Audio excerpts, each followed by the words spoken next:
3:40 తెల్లవారుజామున 3:40కి ఆ ఘటన జరిగితే తెల్లవారుజామున 3:40కి ఆ ఘటన జరిగింది.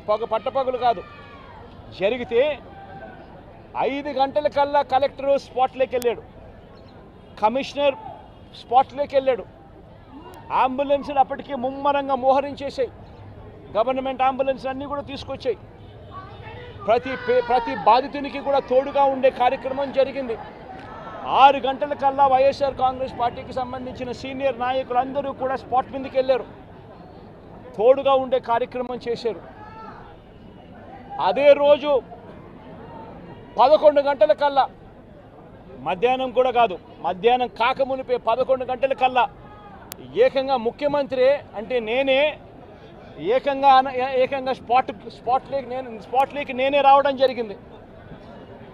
స్పందించిన తీరు గమనించమని అడుగుతా ఉన్నా. వెంటనే 24 గంటల్లోనే ఏకంగా ₹1 కోటి కాంపన్సేషన్ ప్రకటించిన పరిస్థితులు గతంలో ఎప్పుడు జరగల. ఇట్లాంటి ఘటనలు జరిగినప్పుడు గవర్నమెంట్ ఎప్పుడూ కూడా రెస్పాన్సిబిలిటీ తీసుకొని, గవర్నమెంట్ ఎప్పుడూ కూడా బాధితుల పట్ల సానుభూతితో ఎప్పుడూ వ్యవహరించలా. ఇంతగా వ్యవహరించిన పరిస్థితులు ఎప్పుడూ లేవు. మొట్టమొదటిసారిగా ₹1 కోటి కాంపన్సేషన్ ఇచ్చిన ఏకైక ప్రభుత్వం మొట్టమొదటిగా వైఎస్ఆర్సీపీ ప్రభుత్వమే, మన ప్రభుత్వమే, జగన్ ప్రభుత్వమే ఇచ్చిందని కూడా చెప్పడానికి కూడా సంతోషపడతా ఉన్నాను నేను. ఇక్కడ 24 గంటల్లోనే ఏకంగా ₹30 కోట్ల అక్కడికి ఇమీడియట్లీ పంపించి బాధితులకు తోడుగా నిలబడడం జరిగింది. ఎవరైతే దెబ్బలు తగిలాయో, ఎవరైతే ఉన్నారో వాళ్ళని వెంటనే హాస్పిటల్లోకి చేర్పించడం, 3 రోజులు హాస్పిటల్లో ఉంటే ₹10 లక్షల మేర కాంపన్సేషన్ ఇవ్వడం, హాస్పిటల్లోకి జరిగిన మైనర్ ఇంజనీర్స్కి కూడా వెంటనే ₹3 లక్షలు ఇవ్వడం, హాస్పిటల్లోకి ఎవరు వచ్చినా కూడా చిన్న గాయాలతో వచ్చిన వాళ్ళకు కూడా ₹25,000 మేరకు వాళ్ళకు కూడా కాంపన్సేషన్ ఇచ్చి పంపించడం. ఏకంగా గ్రామాలకు కూడా 15,000 మంది నివాసం ఉంటా ఉన్న చుట్టుపక్కల ఉన్న 5 గ్రామాలకు సంబంధించి ప్రతి ఒక్కరికి కూడా మళ్ళీ ₹10,000 కూడా ఇచ్చి కూడా తోడుగా నిలబడిన పరిస్థితులు ఆ రోజుల్లో వైఎస్ఆర్ కాంగ్రెస్ పార్టీ ప్రభుత్వ హయాంలో జరిగాయి. నేను ఇక్కడ ఎందుకు చెప్తా ఉన్నాను అంటే, మనిషి ఒక ప్రభుత్వం అధికారంలో ఉన్నప్పుడు స్పందించే తీరు ఎలా ఉంటుంది అన్నది చాలా ఇంపార్టెంట్.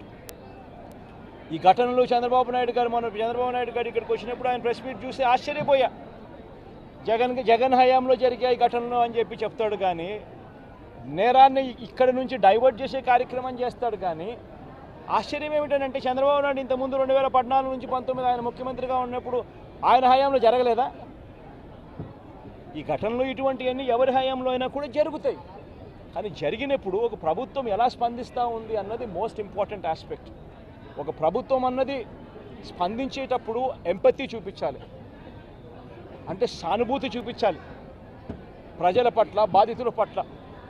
రెండోది ప్రభుత్వం చేయాల్సింది ఏమిటి అని అంటే రెస్పాన్సిబిలిటీ తీసుకోవాలి. ఈ రెండు కూడా ఆ రోజు వైఎస్ఆర్ కాంగ్రెస్ పార్టీ ప్రభుత్వం చేసింది. ఈరోజు చీఫ్ సెక్రటరీగా ఉన్న నీరబ్ ప్రసాద్ అనే వ్యక్తి ఎవరైతే చీఫ్ సెక్రటరీగా ఉన్నారో ఆయన ఆధ్వర్యంలోనే అప్పుడే ఒక హై లెవెల్ కమిటీ వేసి ఫ్యాక్టరీ సెక్యూరిటీని, పొల్యూషన్ కంట్రోల్ని, ఈ రెండింటినీ కూడా క్రోడీకరించి ఇటువంటి ఘటనలన్నీ కూడా పునరావృతం కాకుండా ఏ రకమైన రిఫార్మ్స్ తీసుకొని రావాలి అని చెప్పి ఆలోచన చేసి కమిటీ స్టడీ చేసి సిఫార్సు చేయమని చెప్పి కూడా ప్రభుత్వం కోరింది. నీరబ్ ప్రసాద్ అనే ప్రస్తుత చీఫ్ సెక్రటరీ గారు అప్పట్లో కమిటీ హెడ్గా ఉండి తాను కూడా రిపోర్ట్ కూడా ఇచ్చాడు. ఆ రిపోర్ట్ ఆధారంగా ఆగస్టు 2020లోనే జీవో కూడా ఇష్యూ చేసి ఒక ప్రాపర్ ప్రోటోకాల్ను తీసుకొని రావడం జరిగింది. ఆ ప్రోటోకాల్ ఏమిటి అని అంటే, అన్ని రెగ్యులేషన్స్ డిఫరెంట్ సైలోస్లో కాకుండా అన్ని క్రోడీకరించి ఒక చోటుకు తీసుకొచ్చే కార్యక్రమం జరిగింది. ఫ్యాక్టరీ సేఫ్టీకి సంబంధించిన ప్రోటోకాలు, పొల్యూషన్ కంట్రోల్కి సంబంధించిన ప్రోటోకాలు అన్నిటినీ కూడా కలిపి ఒక ప్రోటోకాల్ తీసుకొని రావడం జరిగింది.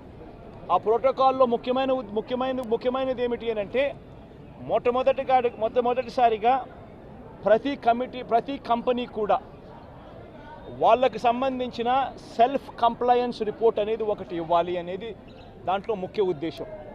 ఒకవేళ సెల్ఫ్ కంప్లయన్స్ రిపోర్టు తయారు చేసే కార్యక్రమంలో ఆ కంపెనీకి నైపుణ్యత లేకపోతే థర్డ్ పార్టీ అక్రిడిటెడ్ ఏజెన్సీని కూడా గవర్నమెంటు అందుబాటులోకి తీసుకొచ్చింది.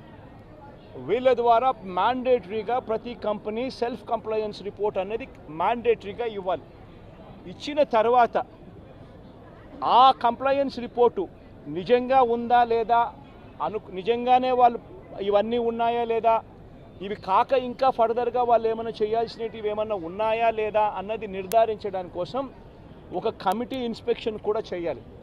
ఆ కమిటీలో కూడా అన్ని డిపార్ట్మెంట్స్కి సంబంధించి, అంటే pollution control department, boiler security department, రియాక్టర్స్కి సంబంధించి, ఎలక్ట్రిసిటీకి సంబంధించి, ఫైర్కి సంబంధించి అన్ని డిపార్ట్మెంట్లు క్రోడీకరించి వాళ్ళు ఇన్స్పెక్షన్ కూడా చేస్తారు.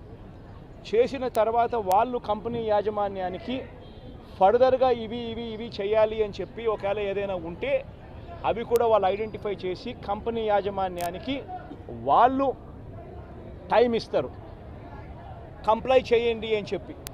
అది 15 రోజులు టైం ఇస్తారు.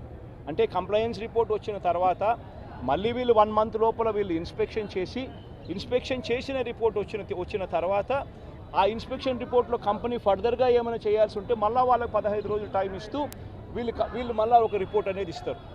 ఆ ఇచ్చిన ఆ రిపోర్టును ఆ 15 రోజుల లోపల వాళ్ళు చేసేట్టుగా జాయింట్ కలెక్టర్ ఆధ్వర్యంలో ఒక జాయింట్ కలెక్టర్కు ఆ రెస్పాన్సిబిలిటీ ఫిక్స్ చేసి జాయింట్ కలెక్టర్ ఆధ్వర్యంలో ఆ ఇన్స్పెక్షన్లో వాళ్ళు చెప్పినవన్నీ జరిగాయా లేదా అని మానిటర్ చేసే రెస్పాన్సిబిలిటీ ఆ జేసీకి ఇస్తుంది. ఈ ప్రోటోకాల్, ఈ సిస్టమ్ ఉంది. ఇది ఒక రిఫార్మ్ కింద ఎల్జీ పాలిమర్స్ ఘటన జరిగిన తర్వాత నీరబ్ ప్రసాద్ గారి ప్రస్తుత చీఫ్ సెక్రటరీ గారు ఆయన ఆధ్వర్యంలో హై లెవెల్ కమిటీ వేసిన తర్వాత ఆయన స్టడీ చేసిన తర్వాత ఆయన ఇచ్చిన సిఫార్సులతో ఈ జీవో ఇష్యూ చేసి ఈ ప్రోటోకాల్ అనేది ఎగ్జిస్టెన్స్లో ఉన్న ఈ జీవోను పూచా తప్పకుండా ప్రభుత్వం గన మానిటర్ చేసి ఉండింటే, ఇది జరుగుతుందా లేదా అన్నది గన గవర్నమెంట్లో ఉన్న పెద్దలు మానిటర్ చేసి ఉండింటే చాలు, ఇటువంటి ఘటనలు మళ్ళీ పునరావృతం కాకుండా ఉండే పరిస్థితి ఉండేది.